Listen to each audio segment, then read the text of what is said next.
Bem-vindos a mais uma edição Sono e Saúde e hoje nós estamos com o Dr. William Luciano, neurologista, especialista em distúrbios vestibulares e distúrbios do equilíbrio.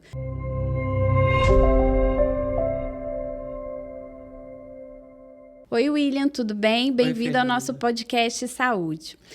Feliz de estar aqui com você, obrigado pelo convite, viu? William, explica pra gente como que funciona o cérebro durante o sono.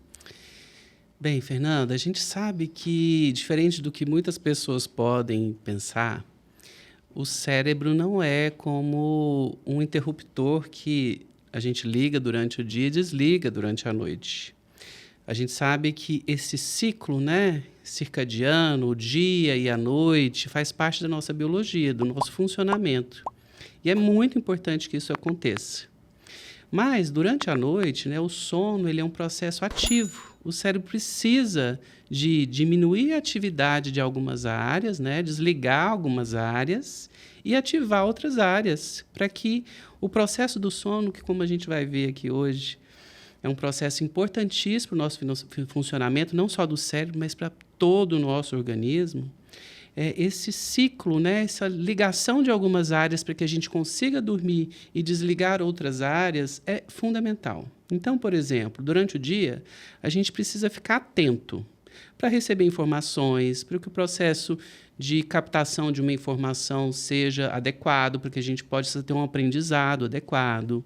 A gente precisa dar atenção para que a gente não corra riscos de acidentes, seja em casa, no trânsito, Então, o cérebro, à noite, ele vai ativar algumas áreas que são muito importantes, como, por exemplo, áreas ligadas à emoção, que a gente sabe, chama de sistema límbico, que regula a nossa impulsividade, a nossa paciência, a nossa irritabilidade, Então, se a gente não dorme bem, a gente mais facilmente fica irritadiço, impaciente, podendo tomar atitudes, às vezes, que depois a gente possa se arrepender, Então, está muito ligado também com depressão, ansiedade, não dormir bem.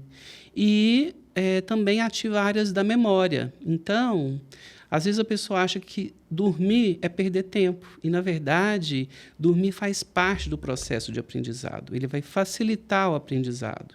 É muito comum o paciente começar a perceber que, se ele tem um problema difícil da vida, ou então um problema ali, matemática, o estudante, o concurseiro, ele vai dormir com aquela informação que ele acabou de ler e ele acorda com aquilo muito mais claro. Então, o processo de aprendizado, o sono é essencial para que aconteça esse processo de aprendizado.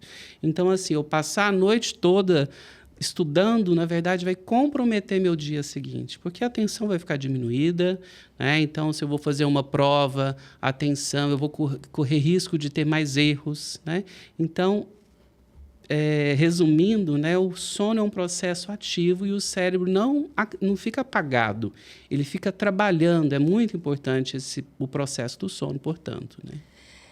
William, a gente sabe que o sono ele é fundamental, para melhorar a nossa imunidade, a memória, para recuperar os nossos tecidos, os músculos. Então, ele é vital para a nossa vida. No cérebro, o sono ele tem um papel fundamental. Você poderia explicar para a gente o papel do nosso sono profundo? Quanto é importante a gente ter um sono profundo, um sono de qualidade? Então, o sono, a gente tem várias fases, A gente começa numa fase de sono muito superficial, até que esse sono se aprofunda. E existe uma fase que a gente chama de fase de sono de movimento rápido dos olhos, que é a fase REM, que é do inglês, movimento rápido dos olhos, que é fundamental para esse processo de cognição, aprendizado. Além disso, durante o cérebro, nós temos um sistema que é um sistema de limpeza, que se chama sistema linfático. Parece o sistema linfático, Quando a gente tem um inchaço nas pernas, esse inchaço pode ser por conta de alteração do sistema linfático. E lá no cérebro, a gente também tem esse sistema que vai fazer justamente uma limpeza. Limpeza de quê? Quando os neurônios, que são as células do nosso cérebro, eles durante o dia ficam muito ativos, esse processo de trabalho da célula, que a gente chama de metabolismo celular, produz muitas substâncias tóxicas. Então, é o lixo da célula. Quem faz a remoção desse lixo todo, que, se acumulado, se a gente comparar com uma casa, se a casa estiver abarrotada de coisas que não prestam, de lixo, né, ela não vai funcionar bem, a mesma coisa acontece com o cérebro, né? Então, e esse sistema, ele acontece muito exatamente durante o sono. É fundamental o sono para que essa limpeza, né, aconteça. É igual uma fábrica, que durante o dia está ali toda ativa e à noite vem o pessoal da limpeza e limpa para que no outro dia a gente possa voltar a produzir. Com o cérebro isso é a mesma coisa, acontece o mesmo processo, né? Graças a esse sistema que é tão importante. Inclusive, limpar, tirar proteínas, como uma proteína que está relacionada à doença de Alzheimer, que é a alfa-sinucleína, né? Desculpa, a doença de Parkinson é a alfa-sinucleína, mas a proteína beta-amiloide na doença de Alzheimer, né? Então, essas duas proteínas estão ligadas a esse sistema de limpeza. Se a gente não dorme bem, a gente pode acumular essas proteínas que fazem mal para a nossa célula, que vão fazer com que os nossos neurônios morram mais rapidamente, e a gente vai ter um risco aumentado de desenvolver essas doenças neurodegenerativas, como a doença de Alzheimer e a doença de Parkinson. Então, a gente tem um sono que ele tem que ter qualidade, ele tem que ter duração. Então, é muito importante que as pessoas tenham essa consciência que o nosso sono ele precisa ter um tempo também adequado até para a gente chegar nas fases do sono. A gente atende, às vezes, eu vejo muito em consultório, pacientes que começam a trabalhar muito cedo e, às vezes, colocam o relógio para despertar 4 horas da manhã. A gente sabe que o sono profundo, ele concentra mais na primeira metade da noite e o sono REM na segunda metade da noite, que é o sono que é responsável pela consolidação da nossa memória. E aí, muitas vezes, colocar aquele relógio 4 horas da manhã, ele vai estar tirando um pedaço, né, do sono REM. E isso vai prejudicar o dia, vai prejudicar a questão da memória. Eu acho muito importante a gente sempre falar para os nossos pacientes o quão é importante a gente priorizar o sono na nossa vida, porque hoje a gente vê que as pessoas, elas acham que dormir é perder tempo. Hoje a gente tem tanta questão de rede social, é tanta informação, tanta coisa para fazer, que o dormir ele não é uma prioridade na vida das pessoas. E se a gente cuidar bem do nosso sono, a gente vai estar cuidando lá do futuro, né? Do nosso envelhecimento, de poder evitar fatores que possam desencadear as demências, porque o sono ele vai proteger a gente, vai proteger o nosso cérebro. Exatamente. Essa hiperconectividade, né, da contemporaneidade da vida, né, as pessoas ligadas a telas, né, a gente sabe como faz mal para o cérebro. A gente precisa, assim como a gente vai para o trabalho, a gente vai fazer uma refeição, a gente precisa programar para que um sono aconteça de uma forma adequada. E aí, às vezes, a pessoa é um trabalhador que faz turnos. E aí existem estratégias, né? É importante que ela pergunte para o especialista de sono, para o neurologista, para o psiquiatra, que são áreas que mexem com sono, quais são as estratégias para que ela consiga, apesar do trabalho de turnos, às vezes realmente a pessoa vai ter um turno noturno, ou ela vai ter que entrar muito cedo no trabalho, ela vai precisar de reorganizar a vida dela em função do sono, porque é um processo fundamental para tudo, para o nosso metabolismo, né? Para o diabetes, para a hipertensão e para a memória. Tanto hoje, né, na atualidade, né, assim, não é só lá no futuro, né, isso é impactante hoje. Né? Se o sono não é bom hoje, né, se eu não tive uma noite bem dormida, eu vou ter um dia muito inferior em termos de qualidade. A gente vê que isso impacta muito nas relações, né, interpessoais, porque as pessoas elas vão ficando mais irritadas, elas têm menos atenção nas suas atividades, questão de trabalho, aumenta muito o risco dos acidentes de trânsito, acidentes de trabalho. Então, priorizar o sono é muito importante para a gente manter a nossa saúde mental, emocional e a nossa saúde física. Exato. Né? Então, se a gente não dorme bem, a gente não vai conseguir ter um dia adequado, né? E isso não é só para o trabalho, isso é para a vida, para as relações pessoais, né? Isso diminui a chance da gente ter acidentes, né? A insônia, uma noite mal dormida, é comparável, né? Se a gente pega o carro, à embriaguez. Veja, é o mesmo risco da gente sofrer uma colisão, se envolver num acidente de trânsito com um indivíduo que dirija embriagado. Então, são questões muito importantes, né? E até para o nosso funcionamento, né? Tanto emocional, quanto memória, quanto a capacidade de trabalho, de produzir e viver bem. William, a gente, assim, que trabalha com pacientes mais velhos, né? Eu que eu trabalho com sono, você que é neurologista, a gente vê que há uma queixa aumentada de alterações do equilíbrio com a idade. Você relaciona a questão do sono com piora do equilíbrio durante o dia, com aumento do risco de quedas nas pessoas mais velhas? Sim, isso é o paciente que cai com frequência, né? E a gente classifica a pessoa como um caidor crônico ou um caidor recorrente se ela tem mais de 2 quedas em um ano. Veja, não precisa cair todo dia, toda semana, né? Porque a queda é um fenômeno que pode levar à incapacidade da pessoa. A pessoa pode fraturar um fêmur, pode ficar incapacitada, diminuir a mobilidade e levar a óbito, né? A pessoa pode morrer depois de uma queda. E o sono é um processo importantíssimo para que no outro dia eu tenha atenção. E a gente sabe que o idoso tem perda de massa muscular, já tem os ossos mais fragilizados. Então, a desatenção durante o dia, então ele não percebeu que o chão está molhado, ele não ouviu um barulho, ele não está atento ali se tem um obstáculo, né, no caminho que ele faz do quarto para o banheiro, do quarto para a sala. Então, aumenta muito o risco de queda pela desatenção. Mas a insônia crônica, comprovadamente, diminui também os nossos processos cognitivos. Então, o indivíduo ele pode ficar um pouco confuso se ele não dormiu bem. Dependendo até da fase do sono que ele acorda, ele pode ficar desorientado, não conseguir se orientar bem no espaço. Isso aumenta o risco de queda, né?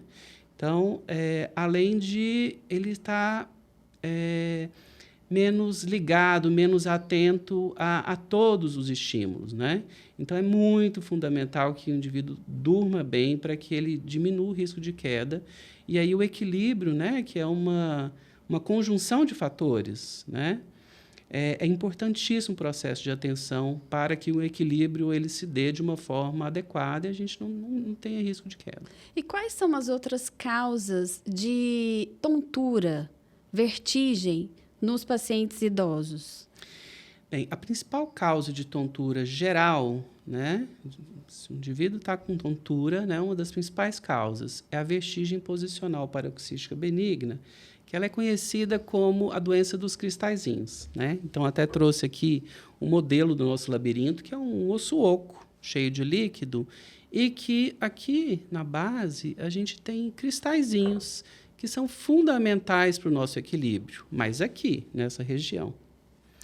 Esses cristalzinhos, eles, por algum motivo, o indivíduo teve uma queda, teve um movimento muito brusco, esses cristais eles podem sair daqui e, vejam, eles podem entrar em um desses canais do labirinto. E uma vez nesses canais do labirinto,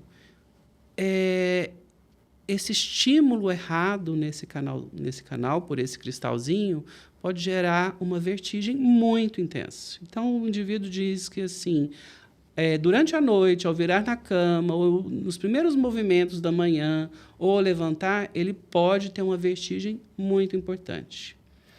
E existem estudos mostrando que o indivíduo com a fragmentação do sono, por se movimentar demais na cama, tem mais risco de deslocar esses cristalzinhos. Então, veja como é importante o sono até para a gente evitar essa principal causa de vertigem, que não é labirintite, né? Essa doencinha dos cristais, que é facilmente corrigida quando a gente faz um exame, detecta qual que é o lado do labirinto, qual o canal que está deslocado, a gente faz uma manobra que vai repor o cristalzinho no lugar.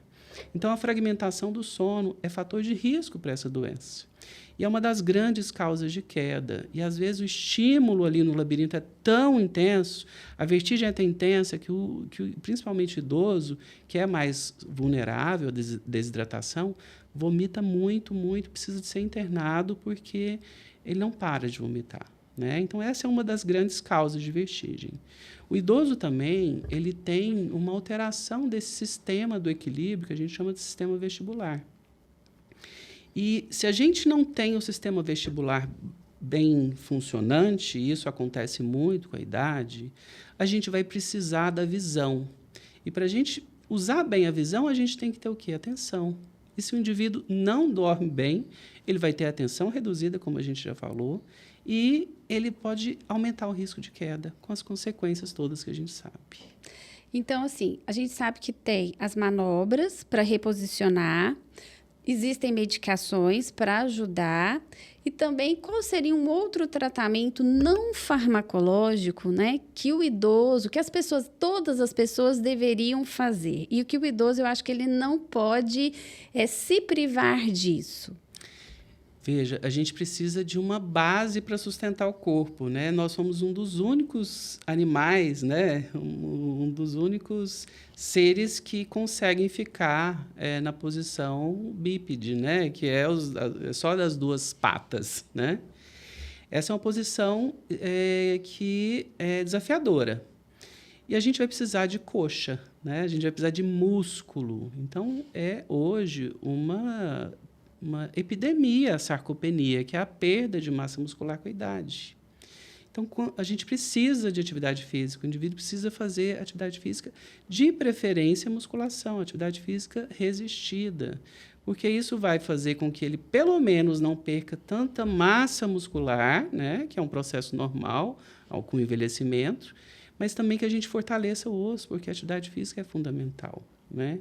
Além disso, a atividade física vai melhorar de forma assim, importante essa regulação do ciclo sono-vigília. Então, o indivíduo vai dormir melhor se ele fez atividade física ao longo do dia, né? E é mais um momento para ele não dormir, porque a gente sabe que quanto mais a gente dorme de dia, piora a qualidade de sono à noite, né? Exercício físico é remédio, né? Então, é um remédio para o paciente. Sim. Os pacientes têm que se conscientizarem da importância da atividade física e da importância da musculação.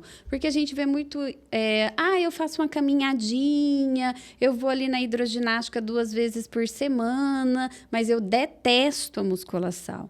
E a gente sabe que a musculação hoje é um exercício, é uma atividade muito importante para a questão do ganho de massa muscular, massa óssea, que a gente também vai perdendo com a idade. Então, é muito importante as pessoas terem essa consciência da prática de atividade física regular. E o ideal seriam todos os dias, né? Sim. Veja, o músculo não é só um órgão que vai fazer a gente se movimentar a perna, movimentar o braço. O músculo ele produz várias substâncias que vão ativar o cérebro, né? Então, tem alguns hormônios, como a irisina, por exemplo, que vai ser produzida pelo músculo, só que ele vai ser produzido se o músculo estiver em atividade, principalmente, né, de novo, a musculação. E isso é um dos fatores hoje reconhecidos, protetores contra a doença de Alzheimer, né? Quanto maior a nossa circunferência de coxa, menor o risco de demência. Então, veja que é fundamental a atividade física. E como depois dos 40, a gente começa a perder massa muscular, ou a gente ganha com mais dificuldade, a gente precisa de fazer uma reserva muscular. Então, a atividade muscular é ao longo de toda a vida, né? E muitas vezes o paciente fala assim, os filhos dos pacientes mais idosos, mas ela nunca fez, não vai adiantar nada agora. Adianta, né? É sempre hora de começar a fazer atividade física, né? É fundamental para tudo, inclusive para o cérebro, é um dos fatores de prevenção de demência. E existem alguns alimentos que devem ser evitados na questão das vertigens, que o paciente idoso tem que evitar? Então, existe um tipo de vertigem, né, que está entre as principais também, que se chama doença de Meniere. Essa é o único tipo de vertigem que a gente faz alguma restrição alimentar.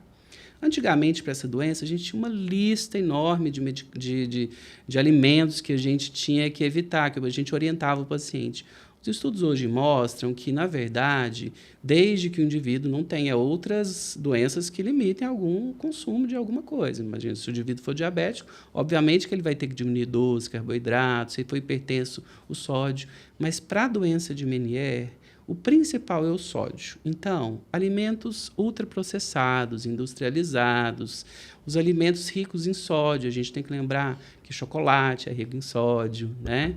Queijos, embutidos, tudo isso é importante nessa doença que a gente reduza a ingesta, né? E a gente vai sempre avaliar se existe algum gatilho para aquele paciente. Então, se ele está fazendo uso de algum alimento que tem alguma substância que toda vez que ele se expõe a isso, ele tem a vertigem, no caso da doença de Meniere, aí a gente tem que fazer restrição e observar se ele tem uma redução das crises. William, vamos falar de doença de Parkinson. Quais são os sinais da doença de Parkinson? A doença de Parkinson tem 4 sinais assim que são fundamentais, assim, mais importantes na doença. O primeiro deles é a lentidão do corpo. Né? O corpo começa a ficar lento, geralmente de um lado, geralmente de um braço. Então, aquele braço começa a ficar lento. O outro sintoma é a rigidez. Além da lentidão, a perda da habilidade, o indivíduo começa a ficar com o braço duro, enrijecido. O terceiro sintoma é o tremor, que não é qualquer tremor. Nem todo tremor é doença de Parkinson. 30% dos pacientes com Parkinson nunca vão tremer. Então, é essencial que a gente observe se o indivíduo está com a lentidão, que é compatível com a doença de Parkinson, se tem rigidez muscular, se tem tremor da doença de Parkinson e não de uma outra doença, e, por fim, o desequilíbrio. O desequilíbrio, a falta de equilíbrio, dos ajustes da postura, é um dos sintomas principais da doença de Parkinson. E existe uma causa para a doença de Parkinson? Existem hoje, a doença de Parkinson, ela é uma doença que a gente não sabe ainda bem quais são as causas. A incidência, né, a quantidade de pacientes novos com doença tem aumentado assustadoramente nos últimos anos. Então, hoje a gente fala de uma epidemia mundial de doença de Parkinson. Ela cresce muito mais que a doença de Alzheimer, que é a principal doença neurodegenerativa, mas o grau de crescimento em termos de ocorrência nas pessoas cresce muito mais em relação à doença de Parkinson.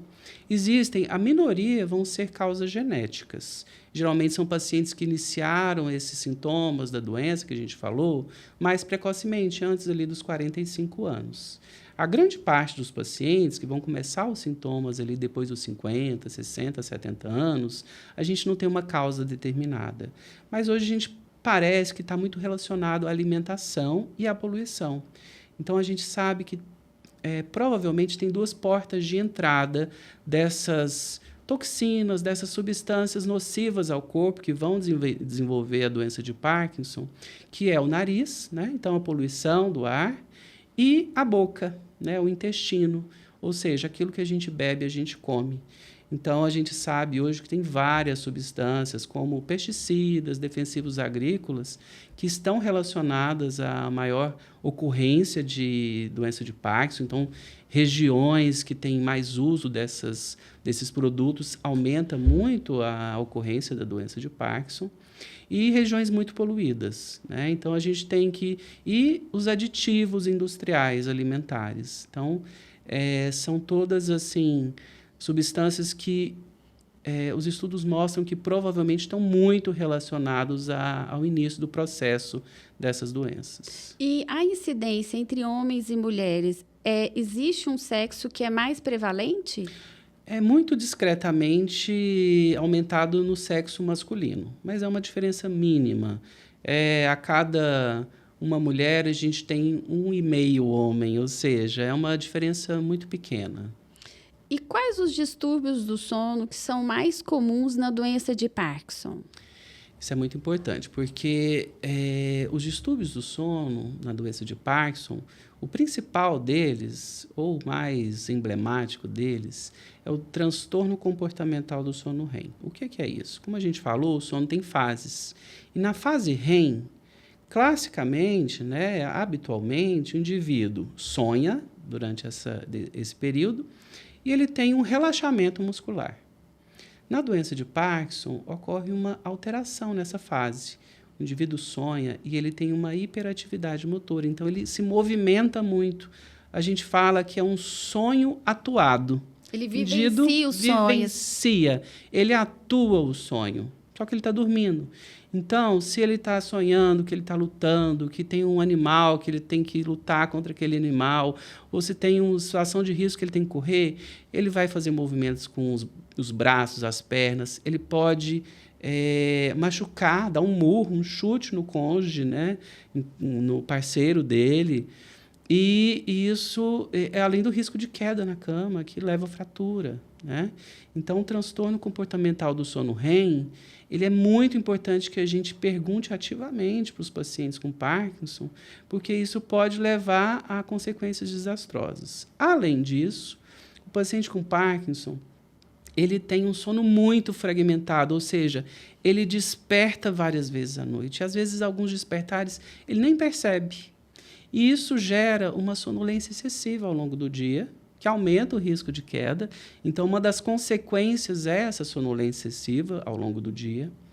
Além disso, ele começa a mudar muito o ciclo sono-vigília, esse ciclo circadiano. Então, os indivíduos, às vezes, têm muita sonolência, mesmo dormindo à noite, mas passam a dormir cada vez mais durante o dia e isso começa a atrapalhar o sono à noite, né? Então, esses são distúrbios muito importantes que a gente deve tratar, porque isso melhora a qualidade de vida e diminui muito a chance do indivíduo ter uma queda, um acidente doméstico, que pode, né, comprometer muito a mobilidade e a funcionalidade dele.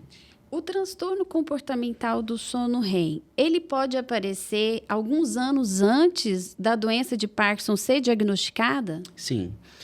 Inclusive, isso é um critério diagnóstico. Quer dizer, o indivíduo pode começar a ter esse transtorno 10, 20 anos antes do início dos sintomas que a gente chama de sintomas motores, que é o tremor, a rigidez, a lentidão do corpo, as alterações de equilíbrio. Então, isso pode acontecer. Mas nem todo mundo que tem o transtorno comportamental do sono REM vai ter uma doença de Parkinson. Então, é importante para ninguém ficar alarmado, né? Mas é importante procurar ajuda, porque mesmo o indivíduo que tem transtorno comportamental do sono REM e não tem nenhuma doença ainda, ele precisa de, muitas vezes, tratar aquilo. Então, se o paciente, né, a pessoa, você está ficando mais velha e, de repente, aí, durante o sono, você começa a vivenciar os sonhos. Tá sonhando que está jogando bola e começa a chutar, começa a dar soco. Eu já vi histórias de gente que dormia com arma embaixo do travesseiro e achou que estava abastecendo o carro, aí deu um tiro na mão. Então, casos graves, né? Quedas de cama, machucar a pessoa que dorme junto. Então, traz um risco tanto para a vida do paciente como da pessoa que dorme com ele, né? Então, as pessoas que têm essas alterações no sono, é importante que elas vão procurar ajuda para investigar. Hoje a gente sabe que a polissonografia do exame do sono, ele pode ajudar nesse diagnóstico, porque aí durante o sono REM, o paciente ele vai perder aquela atonia muscular, e aí ele vai apresentar os movimentos, e aí começar um tratamento vai trazer benefício. E também, assim, eu sempre falo para o meu paciente, vamos investigar, né, encaminhar para o neurologista para investigar se já não tem nenhum sinal de doença de Parkinson ou outra alteração de algum outro tipo de demência que também pode estar associada a esse distúrbio comportamental. O que você diria para os seus pacientes que têm doença de Parkinson e para os familiares, né, que quando a doença vai evoluindo, qual é melhor, o que eles deveriam fazer de questão de higiene do sono para ajudar o paciente? Então, a primeira questão, né, que a gente até já comentou, atividade física. Né? A atividade física, além de tudo, ela vai preencher uma parte daquele dia, evitar que o indivíduo entre em sonolência.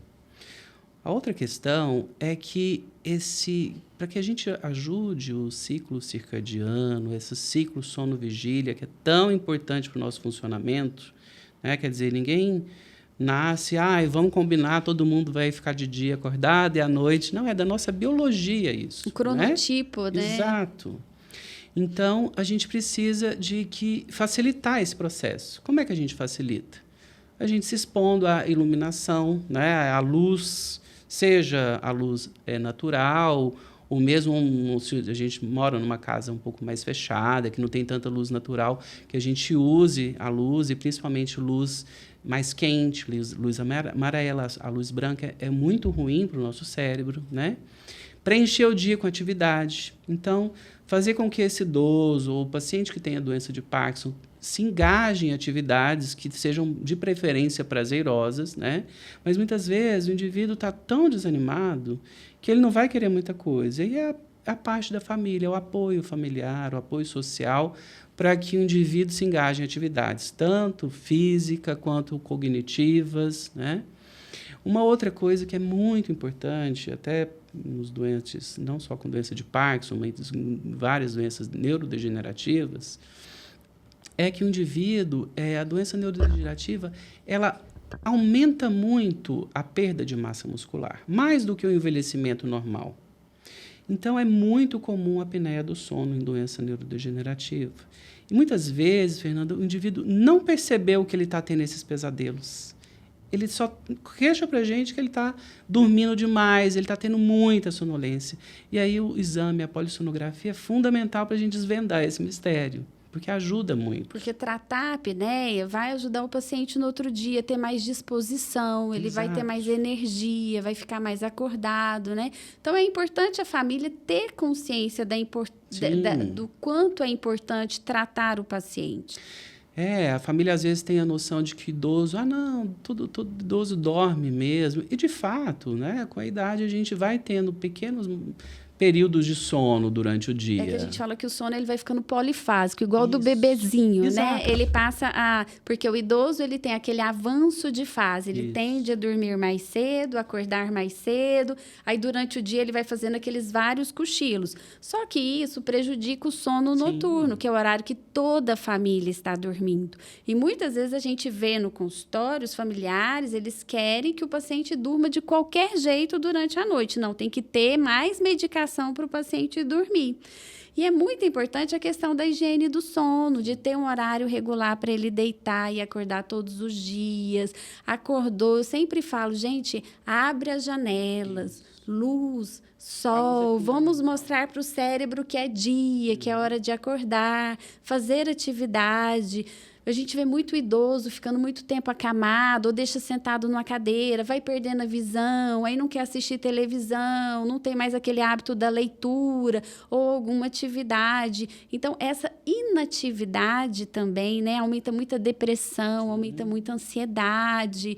Então, essa questão do envelhecimento, ela tem que ter um engajamento melhor, né? Tanto da questão, eu sei que para a família é difícil, porque as pessoas têm ocupações durante o dia, as pessoas têm que trabalhar e à noite elas estão cansadas, elas querem dormir, né? Mas a gente melhorar essa questão do comportamento.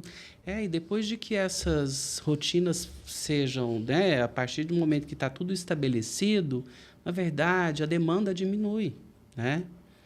É fundamental, assim, que as pessoas realmente façam com que o dia daquela pessoa mais idosa seja preenchido de atividades, né? Nem que seja, olha, tal horário, você pode ligar para o seu avô, para o seu pai, para sua mãe, enfim. Eu sempre falo assim, olha, vamos lá, ajuda a lavar uma vasilha, um copo, né? Ajuda a fazer as atividades de casa mesmo, atividades pequenas. Que ele pode ter condição. Que ele tenha condição de fazer, né? Para não ficar num momento só sentado ou só deitado na cama. Deixar para ir deitar no horário que for dormir. Isso. Porque se a pessoa passa o dia inteiro deitado, vai chegar o período da noite, o corpo já está cansado de ficar deitado. Então, a cama tem que ser aquele período só para dormir, deixar a cama só para o período noturno. O cérebro precisa desse condicionamento. Eu acho que uma outra dica muito importante é fazer correção visual e auditiva, né? Então, imagina, a pessoa já está idosa, já tem essas alterações que são fisiológicas, naturais do sono, mais sonolência, tem menos massa muscular, então a tendência é ficar mais sentado. E se ela não enxerga direito e não escuta direito, ela vai entrar em sonolência muito facilmente, porque os estímulos que ela pode captar e que ativar melhorar a atenção, a curiosidade, estão todos apagados. Então, é muito importante que a gente faça uma avaliação visual, rotineira no oftalmologista, avaliação auditiva, né? É muito importante correção, prótese auditiva, né? O aparelhozinho da audição, um óculos que esteja atualizado. Então, isso tudo é muito importante. Fazer a cirurgia da catarata. Exato. É muito importante isso. William, o que você daria de recado, né, para os pacientes e para os familiares de pacientes que têm doença de Parkinson, pacientes que também estão idosos, que têm maior risco de queda? Qual que é a atenção que tem que ser dada? Primeiro, uma mensagem de esperança e de confiança. Hoje a gente tem um arsenal terapêutico muito bom. Basta que a gente saiba usar as medicações. Então, existem neurologistas especialistas, né, nesse grupo de doenças que a gente chama de transtornos do movimento. Então, a gente tem uma série de medicações, mas também intervenções não farmacológicas, não medicamentosas. A fisioterapia, a terapia ocupacional, que vai ajudar muito ele nas atividades do dia a dia, para a manutenção da sua autonomia e independência. Muitas vezes o indivíduo precisa de uma psicoterapia, né? Ah, mas o idoso faz psicoterapia? Sim, ele precisa de ser escutado, né? Essa escuta, né?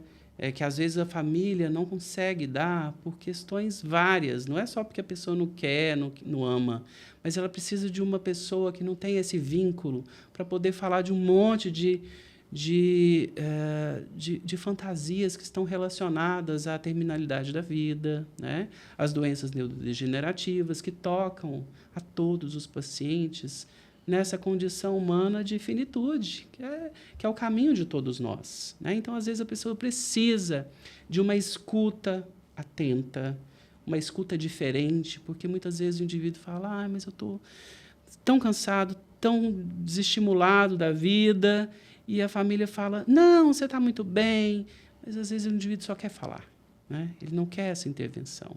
E aí a psicoterapia é muito importante, né? A gente sabe que a musicoterapia tem importância grande também para o cérebro dos pacientes parkinsonianos. Muitas vezes eles vão caminhar ouvindo uma música, aquilo faz uma cadência lá no cérebro, né? Um sincronismo muito melhor. Então, assim, é uma mensagem de esperança, né? De que a gente pode fazer muito pelos pacientes. Não é um diagnóstico de morte, né? É um diagnóstico de readaptação.